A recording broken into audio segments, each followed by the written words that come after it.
getting frozen now and then. That's the problem, but should be fine now. We can see you blurred right now. I don't know how, but yeah, Is it? yes.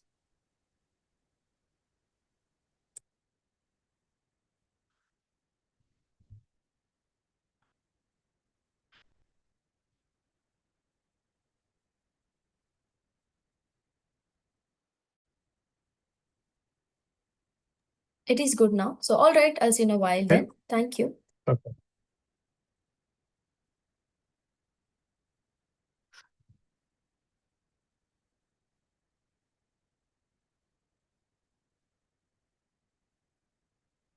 Development Council, your gateway to digital transformation.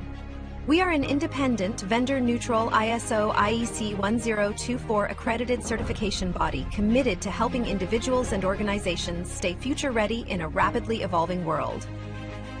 GSDC is accredited by the Accreditation Board for International Certification Bodies, ABICB. For 10 years, we've certified more than 100,000 professionals across Europe, North America, Asia, and Africa, with our offices in Switzerland, the United States, and Singapore. Our programs are recognized by leading publications and podcasts, including Forbes, Tech Target, People Managing People. We offer 100 plus globally accredited certifications across emerging and in-demand domains like generative AI and emerging technologies, HR and learning and development, project management and agile Scrum, ISO and quality management, information security. Each GSDC certification is designed to empower professionals with confidence and help organizations stay competitive in a fast-changing landscape. Every certification is crafted with insights from 100 plus global advisory board members representing top universities and leading industry experts. Our certified professionals are trusted by 500 plus multinational companies, which help unlock better roles, faster promotions, and delivering cutting-edge expertise. We partner with 100 plus authorized training partners and 50 plus universities, supporting talent across all career levels, from entry level to executive leadership. As a GSDC member, you gain lifelong access to interactive webinars, hands-on workshops, SME panels, and global summits. Join a vibrant community of 25,000 plus members and be part of our global events. Check our reviews on Trustpilot. We're trusted worldwide for quality, support, and impact. Whether you're aiming higher or building tomorrow's talent, GSDC is your partner in purposeful growth and impactful leadership. Visit our website to explore our offerings. GSDC, share the best practices and learn from the best practices. Hello, everyone. Good morning, good afternoon, and good evening, wherever you are joining this session from. We'll be starting the session now. Please allow me a minute so I can share my screen and we can quickly start. And here we go. I hope you all can see my screen. And I would love to give you all a very warm welcome to our series called Enterprise Copilot AI in Action, Driving Productivity with Microsoft GitHub and Copilot Studio, with a theme that is empowering teams with Copilot, the future of work at enterprise scale. My name is Preetham. Feel free to reach out to me. You can use the chat box if you have any question or concern, and I'm happy to assist you all. And this is our incredible panel of AI experts who will be joining us this week to share their insights. So do join us for the remaining sessions as well. This is happening this week, 2nd to 6th March, 7:30 a.m. Central, 9:30 p.m. Singapore, 7 p.m. Indian Standard Time, and 8:30 a.m. Eastern. So which is the same time slot. So you can join according to your time zones. And before we could start with the session, I would love to introduce GSDC organization to those who have joined us for the first time. So we known as Global Skill Development Council. We are vendor agnostic, vendor neutral. We're globally recognized certification body, and we are accredited by ABICB. We do have 100 plus certification portfolio with us. We have certified more than 250,000 professionals worldwide. We have 500 plus subject matter experts. They work with us closely to help us with our exams, programs, and all the deliverables. Also, we do have 100 plus authorized training partner across the countries. We are associated with 1,000 plus multinational corporates, 500 Fortune companies, and 50 plus universities across the globe. And as I mentioned that we do have 100 plus authorized training partner. So yes, we do have our training partner across all the regions. So I would love to thank you to our training partners and those who have joined us through our training partner channel. In case if you're looking for any training program for yourself, feel free to reach out to our training partners to have an inquiry about it. You will find the contact details shortly in the chat box. A special thanks to our official media partner, World Press Hub. They cover all our events and press releases. And I would love to introduce you all to GSTC AI Studio, a platform where we are providing 100 plus live session monthly, which is led by global experts, where you'll be getting 4 daily session, which is 45 minutes of live impactful session, along with the hands-on learning, where you can apply all the concepts immediately that you have learned in that particular session, or in case if you get any question, doubts, that will be resolved instantly with the help of our subject matter experts. So this training is aligned with the industry standards for the job ready skills. So grab this opportunity as you'll be getting to learn from the AI leaders around the globe. And in case if you want to know more about the GSTC AI Studio, kindly get in touch with our learning advisor. You'll find the details, contact details shortly in the chat box. And as I mentioned in my previous slide that we do have 100 plus certification portfolio. So the certification portfolio is specifically designed for our professional who want to upskill themselves or who want to stay industry relevant in this AI era, right? So you can explore our certification in different domains that we have right now, which is on learning and development, HR, generative AI, agentic AI, emerging technologies, ISO lead auditor and implementer, project management, PMO, agile DevOps, SRE, cybersecurity, digital transformation, and so on. So in case if you're looking for any of these certification in order to opt out, kindly check our website for more information and other offerings, or get in touch with our learning advisors. They're always there to help you all with the entire process.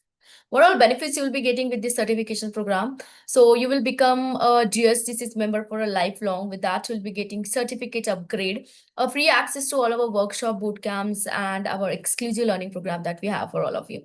Along with that, you'll be getting implementation resources, speaker invites, and newsletter. A lot of benefits, right? So if you want to understand more about these benefits, so feel free to reach out to our learning advisors. I'll share the contact details shortly in the chat box. So without any further delay, I would love to introduce our today's speaker, Sushmit Sen. He's a data and AI governance leader with over 20 plus years of experience in global organizations such as Wipro, IBM, and Tata Consultancy Services. Based in North America for the past decade, he has led large-scale data governance, transformation, and AI initiatives for multinational organizations, including Safeway and Albertsons. He is a certified AI governance professional, AI GP, AWS certified AI practitioner, former AWS certified solution architect, and PSPO certified product owner. Sushmit is also an author, journal contributor, and frequent speaker of AI governance, data strategy, and responsible AI. So let's explore today's topic with him, data governance as the bedrock for AI and AI governance practical way. Thank you very much, Sushmit, for joining today's session to share your insight. We are very excited. You can have the handover of the mic now. Thank you. Thank you, Preetham. That was a very nice bit of introduction. And first of all, hello everybody. I hope you can all hear me. If yes, just put a smile emoji or whatever to confirm. Fantastic. Actually, I knew that you can hear me. This is just my way of keeping all of you engaged. And I don't know whether it's good morning or good afternoon or good evening wherever you are, but it's always good to be engaged in any kind of session. So let me share my screen to talk about what do we want to talk about today. Okay, so and let me know once you can see my screen. Okay.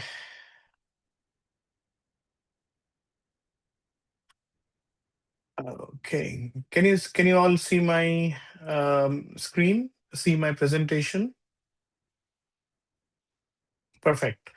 So we are going to talk about governance as a whole, and with the governance, it means AI and data governance. Now, how does it differ, and what it is basically? And I know this is the most talked about topic in today's world. Everybody's talking about data governance. Everybody's talking about then AI governance and what's the importance for from the enterprise perspective. So before that, let me jump on to who am I?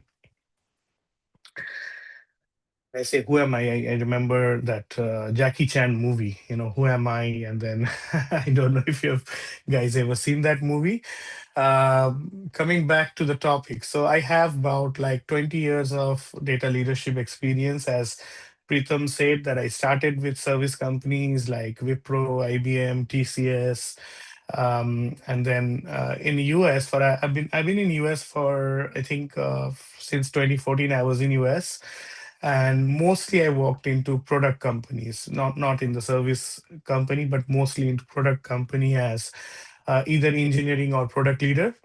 One of the most significant role that I have played, which resembles with this particular topic, is when I was a senior engineering manager for Albertson companies, Safe Albertsons. I was working from Phoenix, Arizona, and I was responsible for setting up the entire data governance and data management practice for them. And then came this age of AI. Everybody had this FOMO to get into AI, and we have to do something with AI. And then, obviously, which became very relevant is how do we manage this entire wave of AI? And that's where AI governance. People started globally talking about AI governance, and that's where we decided on building a framework. So as I was talking about my role, so mostly like from 2014 onwards, I was in US. For last 2 years, I would say 18 months, I'm in Canada right now because I moved with my company, and I live in Canada at beautiful British Columbia in Vancouver with my family. So as far as my certifications goes, as Preetham already mentioned, I'm a AI governance professional. It's a very good certification if anybody wants to go for, but it does require a lot of knowledge and expertise in AI governance. So I would always recommend that do some hands-on work before going for the certification or prepare for it. I'm also AWS certified AI practitioner. I'm a AWS certified solution architect professional, which just got expired. I'm a PSPO, PSM, and I started my journey as a BI architect and BI developer. So I was heavily into BI reporting, and MicroStrategy was one of the reporting tool that I kind of mastered, and I was an SME of that in the first part of my career. As far as the academics goes, I'm like a master's in computer science, bachelor's as well, and then I did some AI leadership certification from and courses from Stanford University and MIT. I'm a senior IEEE member. I'm a Gartner member. I'm also a member of DAMA. I think it's not mentioned here. There are five, six other professional membership that I am member, but most importantly, I'm also a fellow member of certain organization where I do get chance to not only speak but to interact with a global audience, global kind of people who wants to learn and know about AI governance as a topic. So after the end of the session, if you want to connect with me, please feel free to connect in LinkedIn. I'll be more than happy voluntarily to share whatever I know to make sure that I distribute my knowledge. It's very important for all of us in this world where we share our knowledge and build a very kind of a comprehensive community. Beyond work, I'm a passionate musician. I sing, I play guitar, and I used to have a band in US as well as back in India. And yeah, that's all about me. And I have a 8-year-old kid who is a little confused right now whether he wants to become a Spider-Man or he wants to become a NASA scientist. So we are kind of figuring out. So on that note, let's start with our agenda and roadmap. So we are going to talk about governance overview, and that would basically talk about 8 major domains. Basically governance overview, data quality framework, data cataloging and metadata, automated data discovery, data tokenization, cookie consent management, AI governance, and overall enterprise ecosystem. Now, this is very important that when we talk about a particular subject, we should have the enterprise lens. It should not be just like, there's a particular part of the problem that I'm trying to solve. No, I have been fortunate enough, and that's what I want to share with you, to build up uh, data governance and AI governance from scratch. Like for example, right now I'm working in a very critical mineral company. It's one of the largest mining companies in the world. Headquarter is based out of Toronto, Canada, and I am overseeing the overall data governance, data management, which also includes AI governance. So my job is to basically set it up from the scratch, have all the conversation going between all the domains, do the data democratization, do kind of data culture, which needs to be driven right from the scratch. And that's where the challenges come, and that's where it's so interesting, because once you have that enterprise lens, you actually can um, not only identify the problems which can be your roadblocker, but also it gives you new ways to learn and implement things as we progress in our in the career journey. So that's very important, and that's where I can probably help you getting sorted out on how to approach certain problems, because the only way we evolve and we learn is when we face challenges and we know there is a certain way to overcome that. So, as I said, there are eight basically topics that I'm going to cover, and I'm going to be very, very not bookish, but I'm going to be talking about exact kind of the examples that I have implemented in my life, and I'll talk through that. So, first of all, what is the data governance and data AI governance difference? Let's talk about how does it differ from each other. So, governance is truly the backbone, as you know, for any enterprise intelligence. It is the framework of policies, processes, roles, standards, and controls that ensures our data and AI system operate with integrity, accountability, and compliance. Now we are talking about two disciplines, two basic distinct disciplines here. One is data governance, the other is AI governance. Data governance manages the life cycle of data assets, ensuring accuracy, completeness, security, and many other aspects, right? The primary question here is data accurate? Is it complete? Is it compliant? So this is the question basically data governance asks, whereas AI governance extend these principles to algorithmic systematic kind of decision making, where it asks you whether this AI decisions are explainable, fair, and auditable.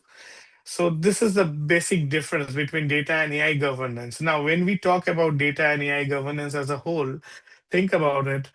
Um, when we are all driving our AI ecosystem, we were building agentic AIs to solve certain problems in a smarter way. The core essence of any company, or the bedrock for that company, remains is how clean and pristine is the data. And for that, the basic building foundation is data governance. To me, is something that I have learned through experience, and I keep on telling that to everyone, that I understand that you have your pressure from your top management to roll out certain agentic AI and do everything in AI, but at the end of the day, the questions or the sample of the data with which your model is playing with, if that sample doesn't resonate the whole characteristics of the enterprise, then you're bound to get error. You're bound to make a particular framework which is not exactly going to answer all the problems, and you're going to have all the corner issues. And that is true if you look into the most of excuse me, most of AI implementation. I mean, many of them remain in PPTs and sandboxes, and then some of them which makes to the production. mostly it does not solve the problem. And when I say mostly, going by the percentage that Gartner provides, it is. I mean, it's good that everybody is trying to do something, but at the end of the day, there's many who doesn't do the basic fundamental right, which is cleaning up the data. And there's nothing to blame them, because there's always a constant pressure right now to achieve anything in AI. And that's the problem. And that's the problem we are going to talk about here, which is very important. So as we said, like, the core question of AI governance is the decision fair, transparent, auditable? As the quote said, I completely echo all the sentiments over data foundation, that AI is the structure, governance is the engineering code that ensures or it neither collapses. So let's see the next page, where we talk about different roles and different dimensions of AI governance and data governance. So the focus of data governance is basically data assets, quality, lineage, security. The AI governance focuses AI models, fairness, explainability, and risk. Now, while both are vital, they are kind of address aspects of our intelligence next. So if you look into the primary concern, as I said, is data accurate and compliant, is something that data governance would primarily address the concern. Whereas AI governance would say, is AI fair, transparent, and auditable?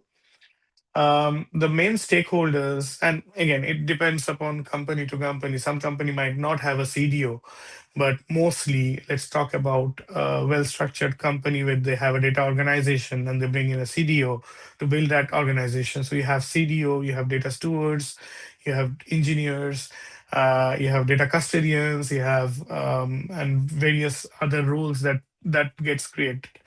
Typically, for data governance, the way, and I will jump onto that, I try to create a data governance council where try to take data governance as close to business as possible, because unless and until everything runs because of business, until your program gets funded by business and they really see a value in that, it's going to die its natural death, because every now and then, every quarter, you're going to be questioned, hey, what's the ROI? I'm spending X number of dollars on this platforms and licenses and resources. So what is my ROI? And that's where the trick comes. Like, how are you going to quantify the ROI? Is it just the number of dollars that you spend, and the let's say within a particular quarter you're going to get ROI? No. How do you measure ROI? That's very critical here. Like, how do you measure cost of not doing it? That's where you actually answer the questions. We'll come to that. As I said, like, AI governance, we basically, the model risk officer is very, very important for any AI, or for any AI governance, or any in this particular topic. Data scientists are very important, because you work very closely with ML. The core outputs are like catalogs, quality score, and lineage maps for data governance. Whereas for AI governance, it's model cards, bias reports, audit trails. And there are some tools in data governance. Like, I'm just naming some that you see in the screen, but there are many more. Um, and and the life cycle is from ingestion to storage to processing to retirement in data governance. Whereas AI governance has a different optics. It is more of a training and deployment, and then monitoring oriented. Okay, so what are the similarities and intersections? Because we have picked up two topics which are, kind of, they have their own intersections, similarities, but they differ in terms of their functions.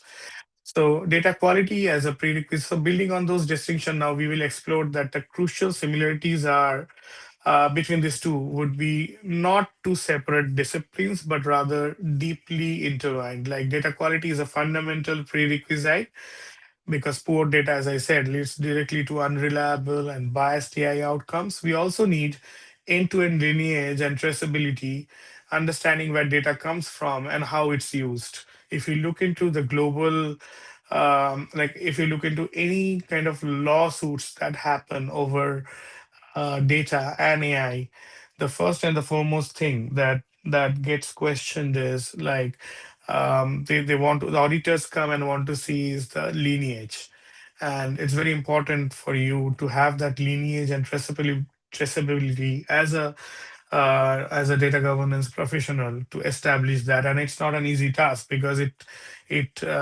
really you're basically having different systems, and there might be some incompatibility issues between those two. So it needs a lot of engineering, data engineering skills to solve that before coming to any tool, any standard tool in the world to get that lineage. It doesn't matter, like any tool ABC comes tomorrow and says that, my tool supports lineage from source to target and between all the nodes, but it is never possible if you physically don't have that enabled. We'll come to that. So as I said, the shared principles highlight that strong data governance is a bedrock upon which effective AI governance is built. And we all agree on that.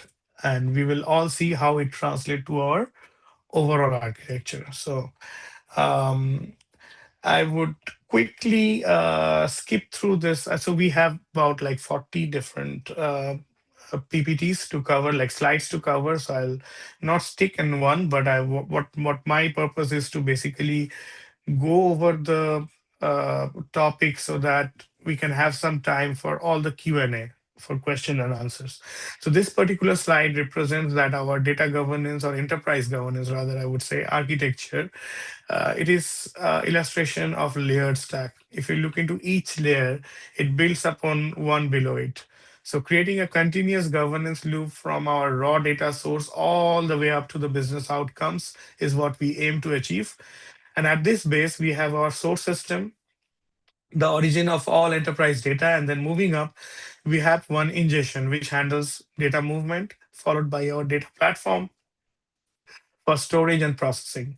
The critical layers of data governance and AI governance sit atop this foundation, ensuring quality, cataloging, privacy, and responsible AI practices. Now, finally, the analytics and AI outcomes, which consumes this governed data to drive the actual business result. So this layered approach ensures our comprehensive oversight, if you look into this at every stage, and we'll dive into every specifics of data quality next. So it's a if you've ever worked in data quality, like these are the basic steps, like assess, build, and control.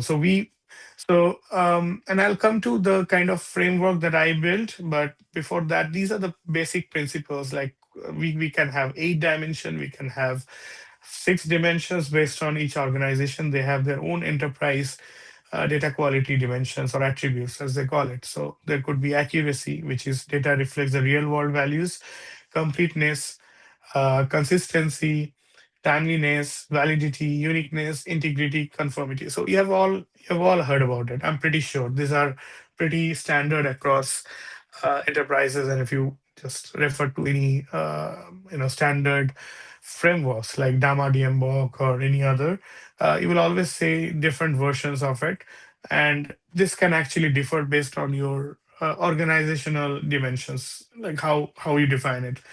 Um, for example, I created a framework back in one of my companies, and I won't name that, with one of my prime vendor, which was called ABC. It's Audit Balance Control, where basically it checks data quality between each node. So let's talk about medallion architecture. So we have silver, bronze, and gold, right? And uh, within the each layer, there is also a data quality check to ensure that there's some kind of measures which are taking place. And that was basically something we tagged with our enterprise Power BI reporting. So every time there is a data quality mismatch based on all these 8 dimensions that you see, based on which we set up data quality rules, um, there'll be some data quality scorecard which will be generated, and that will show different data quality scores, and that each score would actually represent a particular color code. So what is the purpose of that? The purpose is basically there's some organization within the organization, let's say engineering ops or DevOps, they're sitting over there and they're getting some reports triggered, and they're looking into the areas and trying to remediate. Remediation is the most important but most difficult problem in our industry because firstly we flag a lot of data quality issue, and 80% or maybe some cases 90% that I've seen are false positives.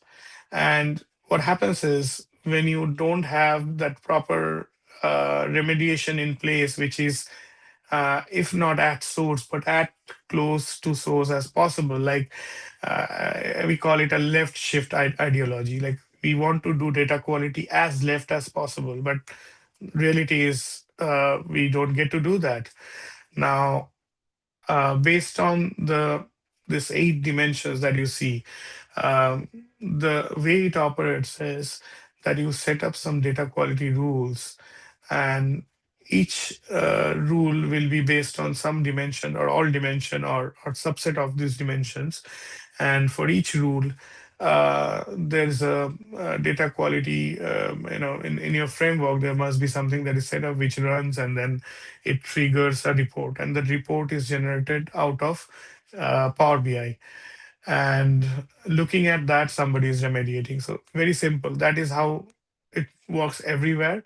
Now, how we efficiently we build that is what really matters. Especially like let's say the customers in big like CRM or ERP within the timeliness is very crucial because it ensures data is available when needed, right? Such as transaction loading within 4 hours. How do you do that? The validity confirms that the data conforms to defined formats and ranges within that time frame, like phone numbers matching a specific format. Uniqueness provides or prevents unintended duplicates, ensuring each customer ID is distinct, like so on. Like we can deep dive in each of those and understand that what are these all about. Okay, so IceDQ is one of the tool that I actually used, but I'm not going to vouch for any particular platform here because they are all commercial platforms available. But I have used IceDQ as data quality rule generation engine and architecture, which helped me a lot to get to some of their rule engine and DQ dimension related problems which I faced in some of the other frameworks. But you can use any of them like any other.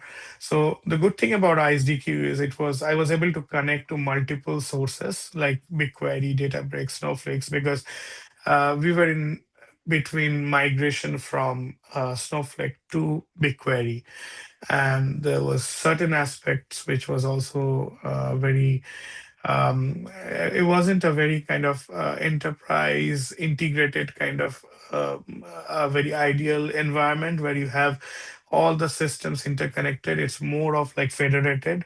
So there was Databricks and there was Oracle, there was database SQL Server, and so on. And how do you have one enterprise speaking one language? That's where the challenges are, and that's where you actually put your thinking brain on and try to solve a problem.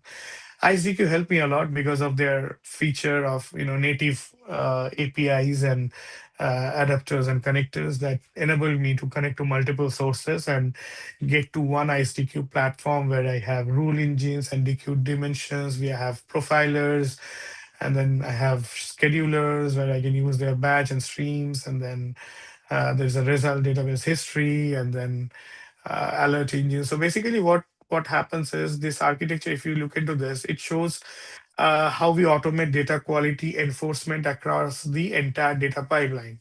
Now we empower business users with almost like no code ruling authority. They can define rules in natural language, and ISDQ translates this into executable test for any data validation, comparing data across source, staging, and target environment. This detects transformation errors, data loss, reconciliation failures in our ETL ELT pipelines, and then when the data quality thresholds are breached, ISDQ triggers real-time alerts before any downstream impact. Finally, it integrates directly into our data catalogs, publishing data quality scores and rule results based on whatever data quality framework, like data metadata framework that we have, like It could be a data catalog like Alation, Colibra, Atlan, or whatever system that we have. Now, this enriches catalog entries with real-time quality metadata for all data consumers. So, IceDQ is the engine that I used for successfully ensuring our data is always fit for purpose, and it integrates seamlessly with broader governance ecosystem, which we'll explore in the next data catalog section. Okay. So there are five types of basically managed metadata. Somebody from data quality or even from ETL background might know a little bit of that.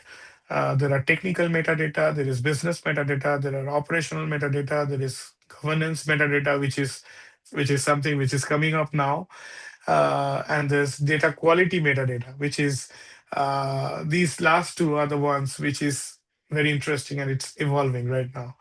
There are multiple platform comparisons. I won't deep dive on that.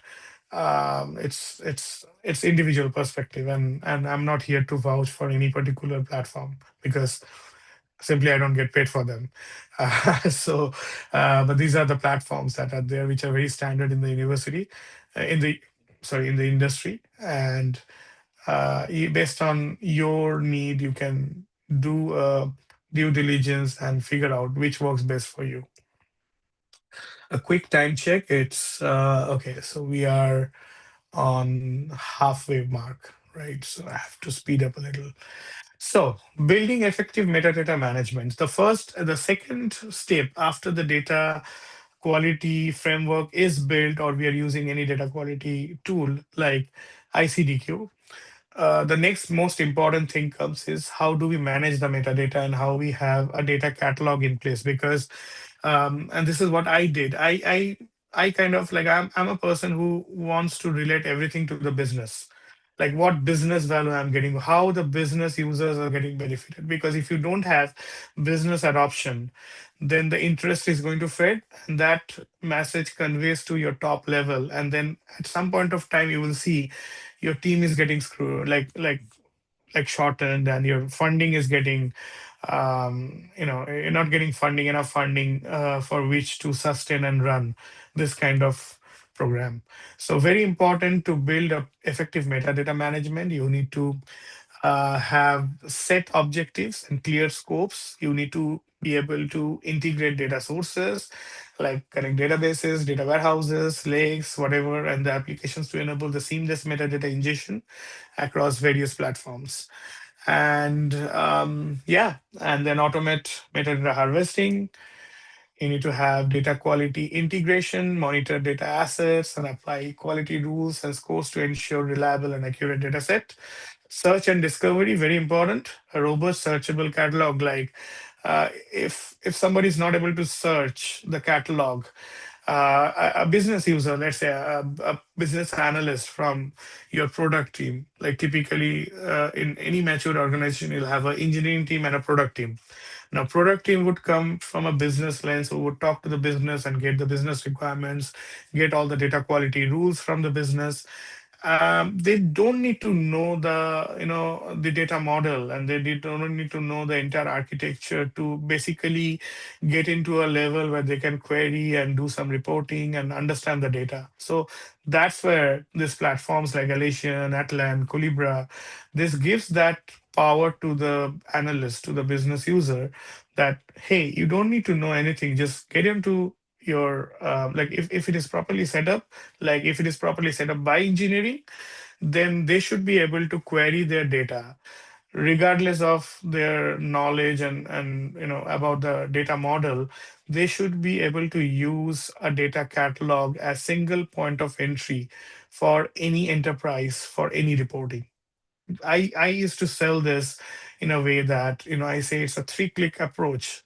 Just ensure you have data catalog as one tool. Like for example, I use Alation, and I did a lot of automation in terms of some GenAI integration with Alation to for the business users to just query English, and based on that simple English query, the NLP engine runs in the back end, and the end-to-end connection between the data quality framework that I built, and there is a ISDQ also on the back end. It creates that data quality rule, does everything. It's like a black box for the user, and then gets the result back onto your data catalog. And then there are multiple formats in Power BI that they can actually view and export those reports. They can schedule into their email and whatsoever. So that's how you make your data quality and data governance business friendly. This is one of the most important aspect, like adoption is the key. If you don't have adoption, it doesn't matter how much is your knowledge, how much is your kind of business plan to push a certain I would say a culture. It is never going to succeed, because ultimately at the end of the day, business knows that if I'm investing $100, how much I'm getting back. And you have to ensure that you join those dots, you build those bridges. Does that make sense? um, I would have loved to stop and ask some questions here, but I would rather try to move ahead, and then we'll try to keep some time for question and answers. Okay. All right. So let's take a deeper look at, for example, like Atlan annihilation and how they drive the metadata management workflow. This workflow starts with auto harvesting metadata from source system, and then we enrich it with business context. So let's say we are applying ISDQ quality scores and classify sensitivity with big ID. And then we finally, big ID is, by the way, I am naming certain tools and platforms because they are on that domain. Big ID is something that I heavily use for automated data discovery. Automated data discovery is something that you basically, when you have multiple source in your enterprise system, right? And your information security is very strict about making sure that there's nothing goes through when it comes to PII, PHI, or PCI, the sensitive data. Now, how do you scan? Like, there's no good smart manual way to do that.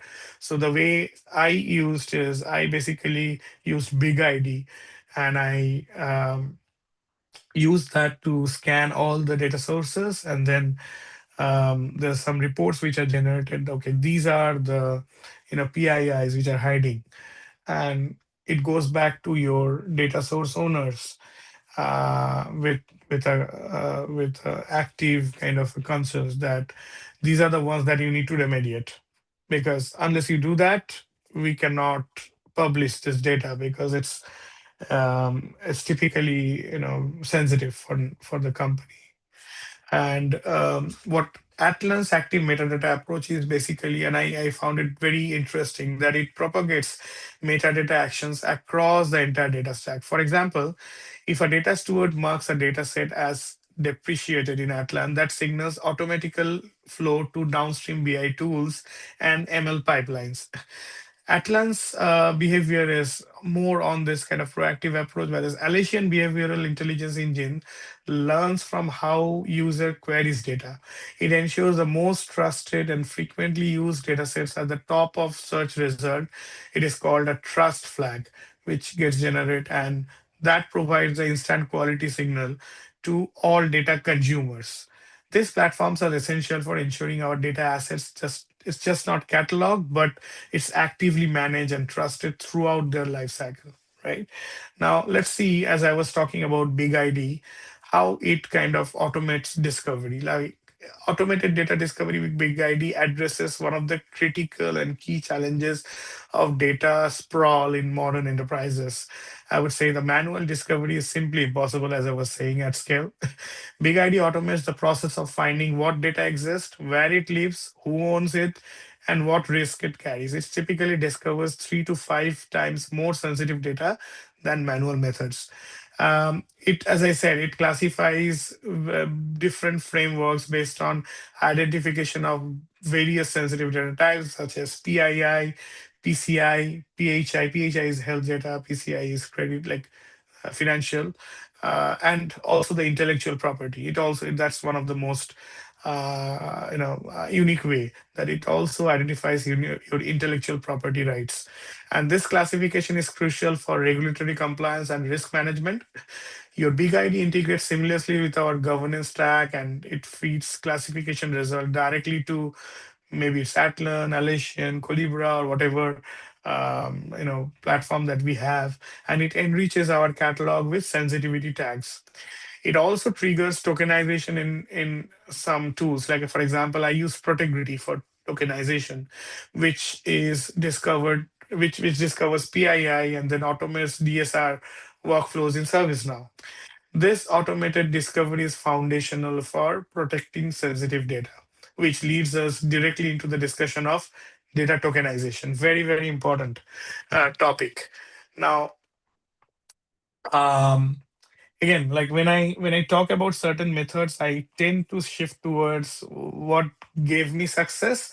Protectivity really helped me a lot in one of some of the use cases, at least couple of them, in couple of organizations where I use them.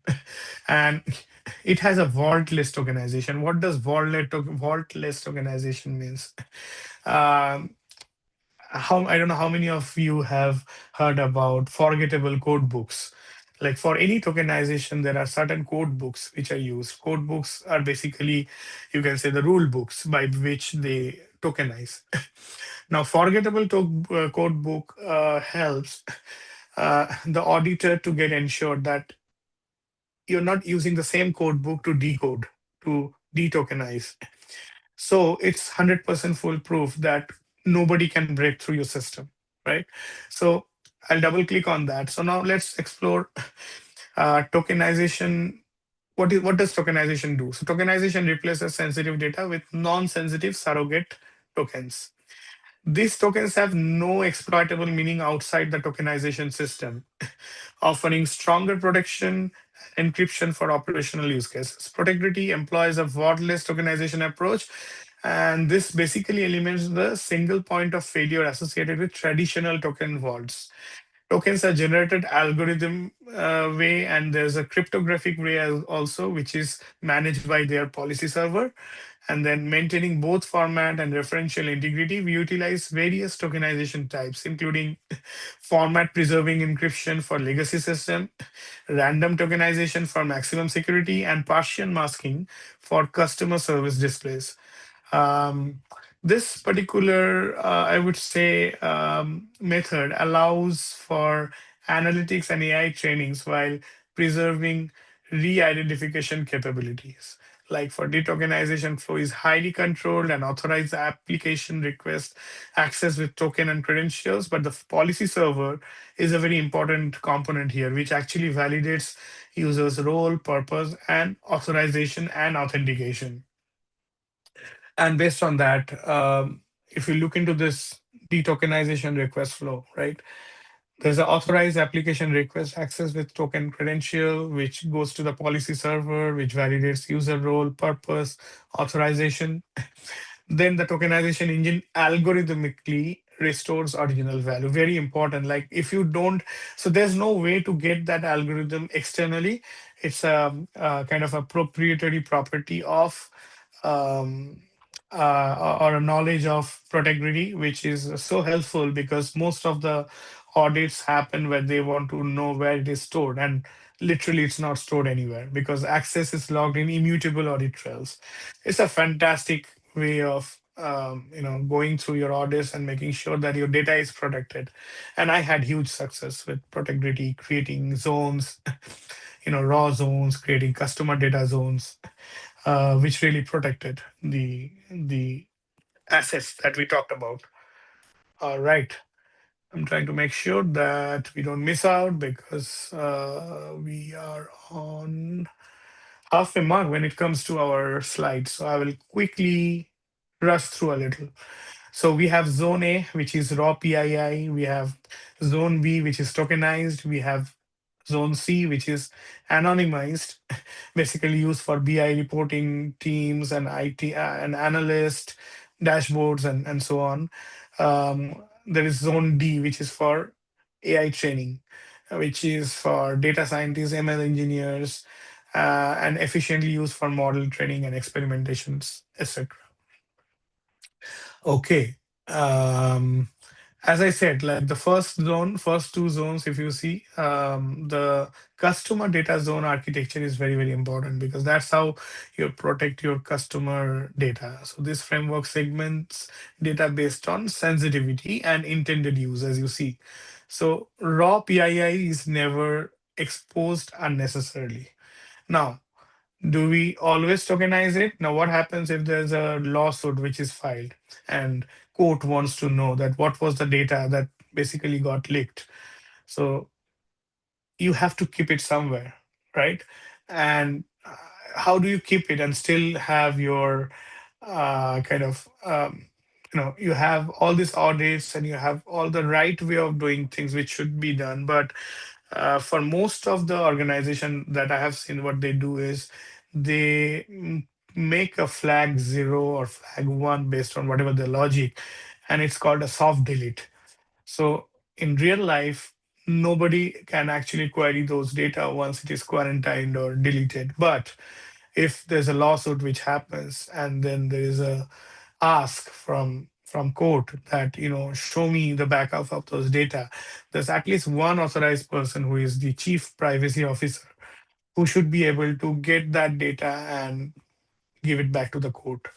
I'm just giving a real life example. Like, how does all this happen when we see, there's a lawsuit happens, you might hear that your laptop or your asset is frozen, you cannot use or cannot delete anything. And that's when it happens.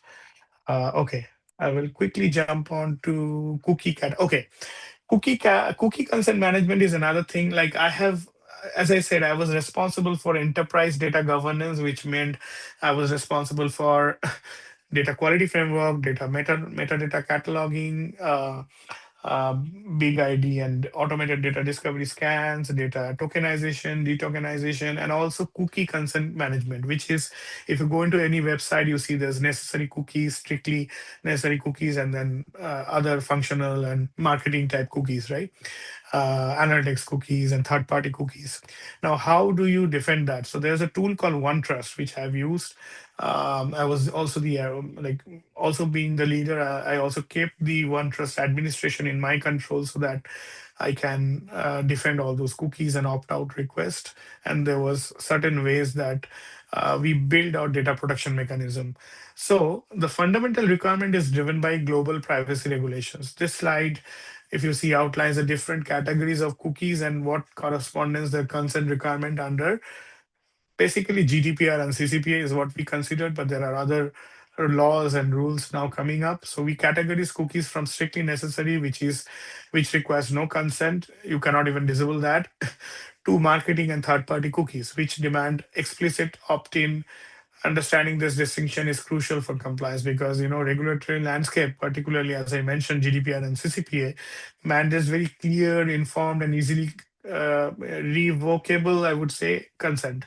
So the e-privacy directive further reinforces this requirement, and non-compliance carries significant financial penalties and also face loss. Think about it, making a business kind of imperative. It is something which leads directly into architectural component needed, and it goes back into your overall architecture and how you build your enterprise architecture and governance around it. So quickly rushing on, building on this regulatory requirements, the slide details the architecture for effective cookie consent management. The user interaction layer, if you see, it's typically a cookie banner or a preference center, and is the first point of contact, allowing granular consent. This feeds into a consent management platform, what we call CMP, which is the current hub or the central hub for generating consent recipients. Look into each of those modules, you will be able to understand the linkage between it. The CMP then populates the consent database and then authoritative records of user preference. Look into the opt-in flow, opt-out flow, and others. Like so, typically, what happens is when there is a request which is generated in OneTrust, uh, based on the opt-in or opt-out. And what I did, what mostly industry in industry people does is you automate the flow with ServiceNow or whatever agent that you have in the background. And to do that, you need to create certain control tables and automate that. You can also use agentic AI to do that. And typically, a ServiceNow request will get generated as soon as there's an opt-in request or opt-out request which comes in, right? And this should have a complete end-to-end audit trail, because this integrated approach ensures that the consent decisions are respected across all our digital touch points, right? So if we expand on the previous slide, if you see here, we illustrated how ServiceNow automates the critical workflows associated with cookie consent. We have streamlined three primary paths: opt-in, opt-out, and data subject access request or DSRs. For an opt-in, ServiceNow creates a consent activation ticket, triggering APIs to enable tracking tags and update customer profiles, all within 1 hour SLA. And conversely, an opt-out generates a consent revocation ticket, disabling tag and suppressing profiles with a strict 24-hour GDPR mandate SLA. For DSR, ServiceNow initiates a privacy rights ticket, triggering whatever scans that you have. As I said, Big ID was these tool that I use for scans and for all the legal reviews, aiming for a 30-day response. So this automation ensures compliance, reduces manual efforts, and provides an auditable record for every consent action. Now let's take a deeper look at the tokenization architecture that underpins much of their data protection strategy in respect to this particular case. And we talked about tokenization in details, right? But if you look into the architecture, like how a core component of our data protection strategy revolves around ingestion and discovery, and then the raw data from various sources is scanned by a discovery engine like Big ID, which identifies and tags sensitive PII attributes in real time, and this happens before the data even lands in our system. Next, tokenization engine such as Protegrity intercepts this PII. It generates a format preserving token, meaning the token retains the original data format and securely stores the mapping in a hardened token vault. Finally, this tokenized data is directed to a secure storage zone, Zone A. Our public data lake receives the tokenized data, making it safe for analytics and AI. And then the original PII moves to Zone V. It is mostly a high security zone, accessible only through tightly controlled detokenization APIs. This architecture, actually, if you look into detail, and I wish we would have had more time to double click on this, because this is a very important architecture that mostly you're going to see in most of the enterprise, that it protects or ensures the sensitive data is protected from the moment it enters our ecosystem. A quick time check, Preetham. Are we on top? Yes, Sushmit, we almost done with the scheduled time for the session. We need to jump into Q&A, but that is fine if Okay. you can extend it for 5 to 10 minutes. We can manage. 5 to 10 minutes. Okay, I'll quickly go through, because this is a very vast subject. To be very honest, this is such a subject which can be broken up into two different sessions, because I want to make sure that people understands and we deep dive, because this is a very important architecture for any enterprise. And I appreciate extending 5 minutes, but I will quickly go through. Like, we have access control, policy enforcement, and secure reveal of all the API gateways. And I'll talk to Preetham and I'll check if we can share some of these diagrams in our GSDL portal, so that you guys can have a look, and you can also get back with all of your questions on this particular architecture. And I'm more than happy to answer any questions that you have. So, and there are, some concentrable structure with certain data types, more technical in nature, which happens. We are talking about different data ingestion, tokenization, access control. We already talked about that, so I won't emphasize on this. Now, Coming to AI governance, why it cannot be an afterthought, very important. And I just want to go through this slide because as we move into AI, it's very critical to understand why AI governance cannot be an afterthought, because the stakes of governed AI are incredibly high and posing an exponential risk into enterprise. Now, consider bias and discrimination, where a hiring algorithm might unfairly favor certain demographics. This can lead to severe legal liabilities, violations, significant reputational damage, explainability features like denying credit without a clear reason, violating regulations such as GDPR, Article 22, and so many. And the post-COVID world, we could see the cause of revenue loss, especially into the cyber attacks, really harming the customer and the global entity, right? And the security vulnerabilities such as adversarial attacks on ML models, risk data breaches, and if the system manipulates the regulatory non-compliance, especially under those acts, can incur fines up to 6% of your global annual revenue for any enterprise. And trust me, many of the companies get sued every month nowadays, and that's why there's so much effort in setting up a comprehensive AI governance model. But again, it's like a chicken and egg problem. You cannot have the chicken if you don't have an egg, and you cannot have egg without a chicken. So where do we go back? We want to go back to our basic principle of having a very secure, pristine, and clear data quality and one source of truth for data. So that's what mostly it is. And the six pillars I would say for data governance are the responsible AI and ethics, model risk management, regulatory compliance, AI lifestyle governance, transparency and explainability, security and robustness. So I would like to deep dive and do a presentation, Preetham, just on AI governance as a whole, so that we can have more questions around AI governance and how do we design the ethics around those models in some future sessions. But for now, I would pass on the button to you, Rhythm. Wonderful, Sumit. Thank you so much for giving us a very insightful session today. A lot of information, and absolutely, you said that this won't be complete in the one session, and that for that reason, we'll be definitely look forward to have you for another session as well. We're happy to schedule one more session if you absolutely want that. Yeah. So I can see that we have got few questions over the chat box. So I'm happy to read those questions for you. So this question from Adebowale. Can I say that learning is the part of continuous monitoring and improvement as a way of enhancing metadata management? Absolutely.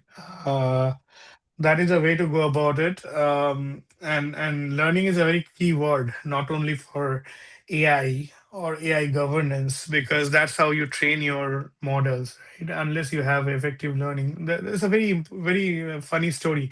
I was in one of the head position for ensuring data governance as well as AI implementation is done.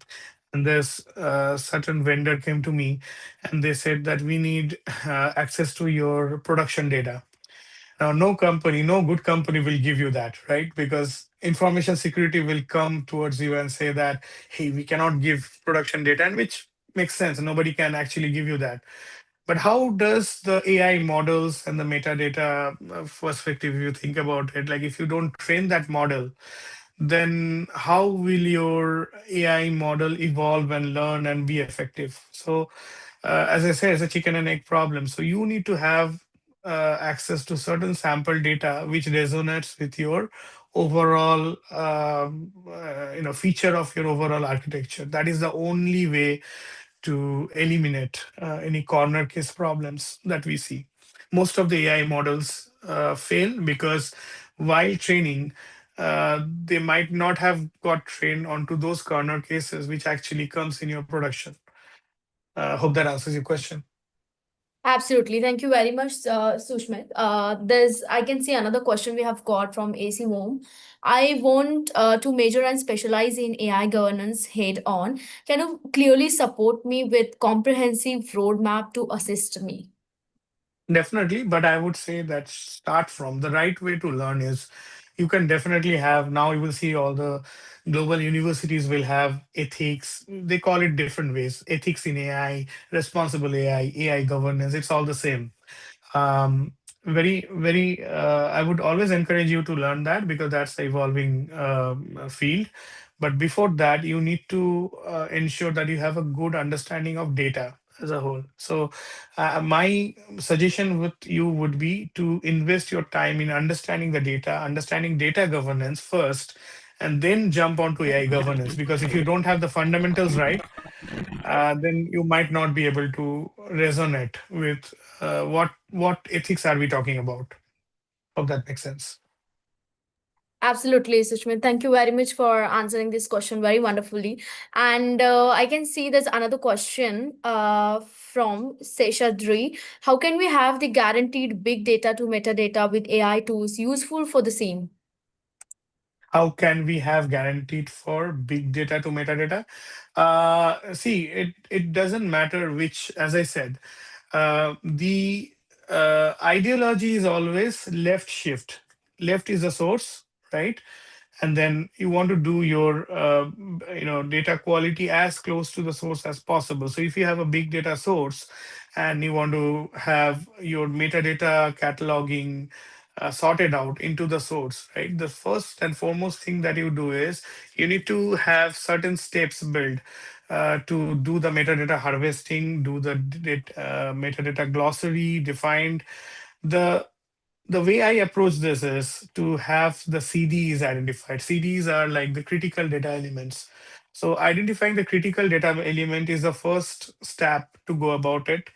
Understanding that, identifying your CDs, making sure you have a comprehensive data metadata glossary. Because see, the problem here's what the problem happens with your technical metadata.